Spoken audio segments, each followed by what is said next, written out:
There is a government fund that was announced with considerable fanfare several years ago, specifically designed to solve one of the most urgent financial crises facing ordinary flat owners in this country, and that has, in the years since its announcement, managed to fully remediate a fraction of the buildings it was supposed to fix, left tens of thousands of leaseholders still waiting for an outcome, and quietly accumulated a backlog so large that even the government's own progress reports struggle to present the numbers in a way that looks like meaningful forward movement. That fund is the Building Safety Fund, and in 2026, the gap between what it was announced to do and what it has actually delivered is one of the most consequential, least examined stories in the entire UK housing market. I have been tracking the UK property and building safety crisis for years, and this video is specifically about the fund itself, why it was created, how it was structured, what the actual delivery numbers look like when you dig beneath the headline announcements, and what leaseholders currently inside the system can realistically expect from here. By the end of this video, you will understand exactly why millions of people are still waiting and what that wait is actually costing them in real, concrete terms. Let's start with what the Building Safety Fund actually is, because a surprising number of affected leaseholders have only a vague understanding of the mechanism they are waiting on. The fund was established specifically to cover the cost of removing and replacing dangerous non-ACM cladding systems on residential buildings above a certain height threshold in England, where the freeholder or responsible party could not be identified, had gone insolvent, or where no other funding route was available. It was positioned explicitly as a safety net, the route of last resort for buildings that fell outside the developer pledge framework, outside other specific remediation schemes, and outside any route where a solvent, identifiable responsible party could be compelled to fund the work.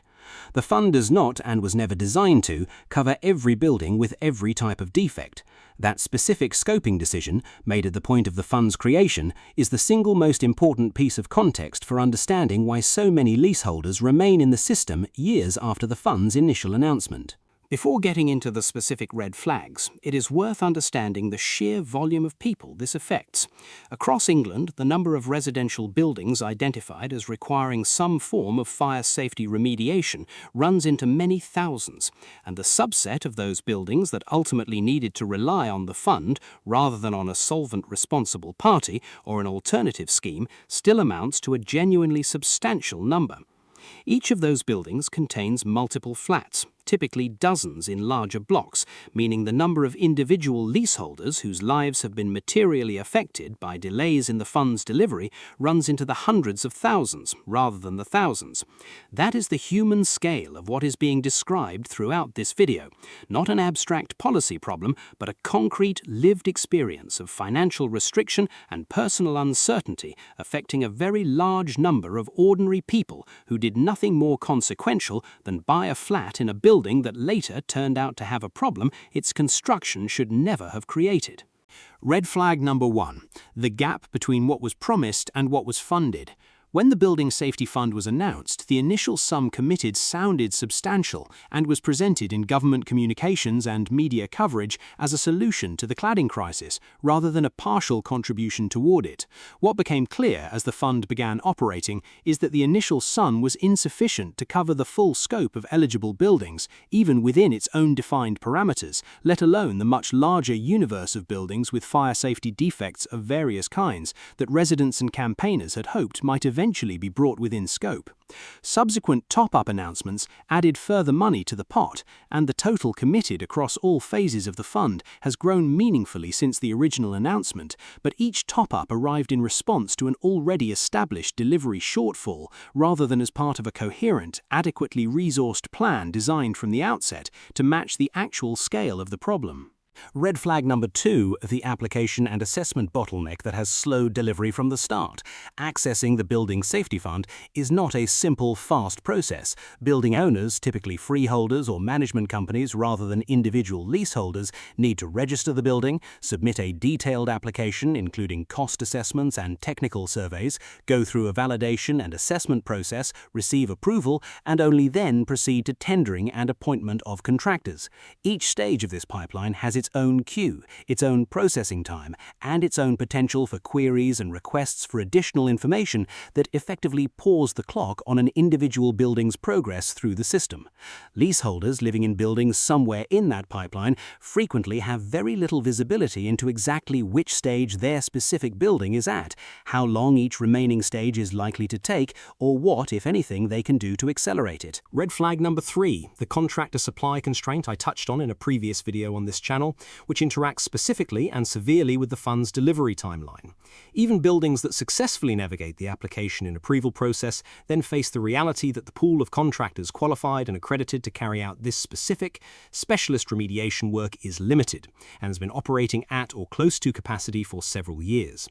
Approved projects competing for the same small pool of available contractors is not a solvable problem on a short time frame, because expanding that contractor pool requires training, accreditation, and experience that takes years to develop at the institutional level, not months. The result is that approved buildings that have cleared every administrative hurdle in the fund's process, can still wait a year or more for works to actually begin, sitting in a practical queue that exists entirely outside the fund's own administrative pipeline. Red flag number 4. The scope exclusions that have left a large number of affected leaseholders entirely outside the fund's reach. The Building Safety Fund applies to non-ACM cladding systems above a specific height threshold. Buildings below that height threshold, buildings with ACM cladding covered by a different remediation scheme, buildings where the responsible party is identifiable and solvent but has been slow to act, buildings with fire safety defects that are not cladding related, and buildings where the predominant defect is something discovered during a deeper inspection rather than the original cladding issue that prompted the inspection in the first place, none of these fall cleanly within the fund's scope. Leaseholders in these categories have frequently spent years under the impression, sometimes reinforced by initial communications from managing agents or freeholders who did not yet understand the fund's limitations, that the fund would eventually cover their building, only to discover, sometimes after years of waiting and hoping, that they are in fact outside its scope and need to pursue a completely different route, often with fewer options and less clear funding available than the fund itself offered. Red flag number 5, the communication gap between the fund's administrators and the individual leaseholders whose homes are in the queue. The fund operates through building owners and freeholders rather than directly through leaseholders, which creates a structural information gap. A leaseholder wanting to know the current status of their building's application needs that information to flow from the fund to the freeholder or managing agent, and then from the freeholder or managing agent to them, a two-step chain in which either link can be slow, unclear, or simply absent. Leaseholders who have attempted to contact the fund directly for information about their specific building have frequently found that individual resident inquiries are redirected back to the building owner or managing agent, completing the circle without providing any new information. The practical consequence is that a significant number of leaseholders in the fund's queue have spent years with only the vaguest sense of where their building actually stands in the process, unable to plan around any reliable timeline and unable to independently verify whether the managing agent's intermittent updates are accurate or complete. Red flag number 6, the financial consequences of the wait itself that accumulate on leaseholders throughout the entire period their building remains unresolved. As I have covered extensively in previous videos on this channel, a building with an unresolved fire safety status remains difficult or impossible to mortgage on normal terms, difficult or impossible to sell at anything close to a fair price, and in many cases carrying elevated insurance premiums that flow directly through to leaseholders via their service charge. None of these costs pause while a building works through the fund's queue. They continue accumulating throughout the entire waiting period, which in a meaningful number of cases has now extended to 5 or more years since the leaseholder first became aware their building had a problem. The fund's eventual payment for physical remediation work does not retrospectively compensate leaseholders for years of elevated insurance premiums, inflated service charges, or the difference between what their flat could have been sold for before the crisis and what it was actually achievable for during it. Red flag number 7, the problem of buildings that entered the system under one set of assumptions and are now mid-process when secondary defects have been discovered that the fund's original approval did not account for. As I have covered in previous videos on this channel, intrusive inspections of buildings with known cladding issues frequently uncover additional fire safety defects, missing cavity barriers, inadequate compartmentation, combustible materials in other parts of the external wall system that were not visible or known at the point of the original survey. When these secondary defects emerge mid-process, they can require the building's application to be effectively restarted or significantly amended, triggering a new round of surveying, cost assessment, and fund approval, resetting the timeline for leaseholders who may already have been in the queue for several years. This is one of the less discussed reasons why individual buildings take so much longer to move through the funds process than the headline average figures suggest, and it is a pattern that affects a meaningful number of buildings where the initial inspection was less thorough than what a full intrusive survey ultimately reveals. Now, here is the part that connects all of these red flags, and it is worth stating as plainly as possible. The Building Safety Fund was not designed as a comprehensive solution to the building safety crisis. It was designed as a specific, bounded intervention covering a specific subset of buildings meeting specific criteria, and it was under-resourced relative even to that bounded scope from very close to the beginning. The gap between how it was presented publicly and what it was actually designed and resourced to deliver created a mismatch of expectations that has been enormously damaging, not primarily in a financial sense, though the financial consequences have been real and severe for many leaseholders, but in the specific sense of creating false hope that a problem was being comprehensively addressed when it was, in practice, being partially addressed for some buildings over a much longer time frame than anyone had reason to expect based on the original announcements. I spoke with a building safety advisor who has worked with residents' associations across multiple affected buildings, navigating the funds process, and off the record, her assessment was direct. She said the single most consistent experience she encounters is leaseholders who were told when their building first entered the system that the process would run roughly 1 to 2 years, and who are now 4 or 5 years into that process with no confirmed completion date. She said managing those expectations, helping people understand that the timeline they were given was never realistic relative to the fund's actual processing capacity, is now a significant part of her work, and that the anger and exhaustion she encounters among residents who have been waiting this long is entirely rational and entirely understandable. She also described a specific pattern she sees repeatedly in buildings that have made the most progress, which is a well-organized, persistent residents association that has maintained consistent pressure on the freeholder and managing agent, attended every available update meeting, and documented every stage of the process formally. She said in her experience, buildings with that kind of organized, documented resident pressure consistently move through the funds process faster than buildings where individual leaseholders are tracking progress alone, which is a practical observation worth taking seriously for anyone currently in the queue. She added a point that she said she finds genuinely difficult to communicate without sounding harsh, which is that the fund's own administrators are not, in her experience, malicious or indifferent. They're operating a complex, under-resourced system with insufficient staff to process the volume of applications at the speed anyone would ideally want, and their response to persistent, well-documented, organized pressure from a residents' association is not to deprioritize that building out of irritation, but to treat it as a case where the outstanding information and requirements are likely to be addressed promptly, reducing the back and forth that tends to slow cases where communication between the building owner and the fund's administrators is less organized and less responsive. So, what can you actually do if your building is currently inside the Building Safety Fund, or if you are not sure whether it is? First, establish the precise current status of your building's application by putting a formal written request to your freeholder or managing agent, specifically asking which stage of the funds process your building is currently at, what the outstanding steps are, and what the current estimated timeline to works completion is.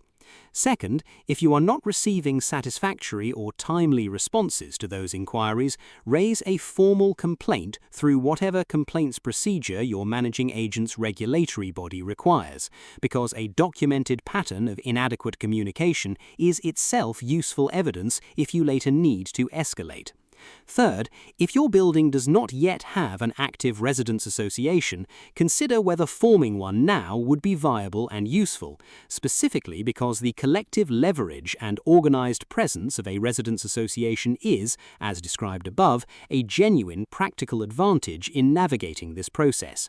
Fourth, check specifically and directly whether your building actually falls within the fund's scope, rather than assuming it does because it has a fire safety issue, because the scope exclusions I described earlier have caught a meaningful number of leaseholders who spent years assuming they were in the fund's queue when they were not.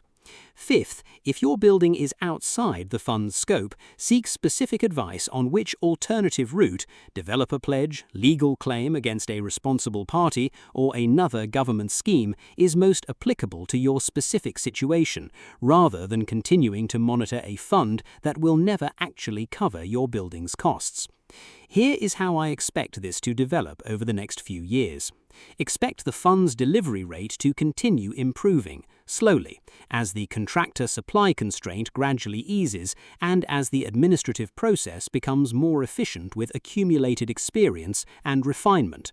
Expect the scope of what is covered by various remediation routes to be extended at the margins through further legislative and regulatory development, though the pace of those extensions has consistently been slower than campaigners have pushed for. Expect the total number of buildings fully remediated and restored to freely mortgageable status to increase steadily, but expect the process to extend well into the second half of this decade for a significant share of buildings currently in the queue, particularly those that entered the system more recently or that have encountered complications in their individual assessment processes. And expect the financial consequences for leaseholders in the longest queues, the accumulated years of elevated insurance, restricted mobility, and suppressed property values to remain entirely uncompensated by the fund itself, since the fund was never designed to address those consequential losses, only the direct cost of the physical remediation work. There is also a longer-term question about what happens to the fund's remaining pipeline as political attention shifts, as it inevitably will, toward other priorities. The building safety crisis has been the subject of sustained, serious government attention for several years, but that attention has never been infinite, and the fund's delivery pipeline will need to remain adequately staffed and resourced through a period when the political urgency that originally drove its creation has, for many observers, already begun to fade, as other issues compete for the same bandwidth. Leaseholders still in the queue in the second half of this decade will need the fund's operational capacity to remain intact through a period when it will no longer generate the same political visibility it did in its earlier years, which is itself a risk worth naming rather than assuming away. It is also worth understanding how the fund interacts with the broader legal landscape around building safety liability, specifically the ongoing litigation and legal claims being pursued by leaseholders and residents associations against developers, contractors, and building product manufacturers. In some cases, a building that has accessed the Building Safety Fund for remediation may also have live legal claims against parties responsible for the original construction defects, and the relationship between the fund's payment and any eventual legal recovery is a technically complex area that specialist solicitors are actively working through, with outcomes that could, in principle, affect how the fund's resources are eventually accounted for and whether any of the money ultimately flows back to a compensation pool that benefits leaseholders rather than remaining entirely with the fund administrators. This is a space worth watching over the next several years, even if its practical implications for individual leaseholders currently in the queue are uncertain and likely to materialize slowly. The uncomfortable truth underneath all of this is that the Building Safety Fund was, from very close to its inception, a political announcement that outran its operational reality. The commitment sounded like a solution. The delivery has been a slow, complicated, under-resourced process that has left millions of leaseholders waiting in a queue that was never designed to move as quickly as they were led to believe it would. If you are one of those leaseholders, the most useful shift in mindset is to stop treating your building's position in this process as something that will resolve on anyone else's timeline and to start actively managing your position in the queue through organized, documented, persistent engagement as if your outcome depends on your own effort rather than on a system functioning as it was originally presented. For a significant number of affected leaseholders, that shift in approach is the single most practically meaningful thing available to them right now, and the residents who have made the most demonstrable progress in the longest-running cases are almost uniformly the ones who have treated active, organized engagement as a necessity rather than an option.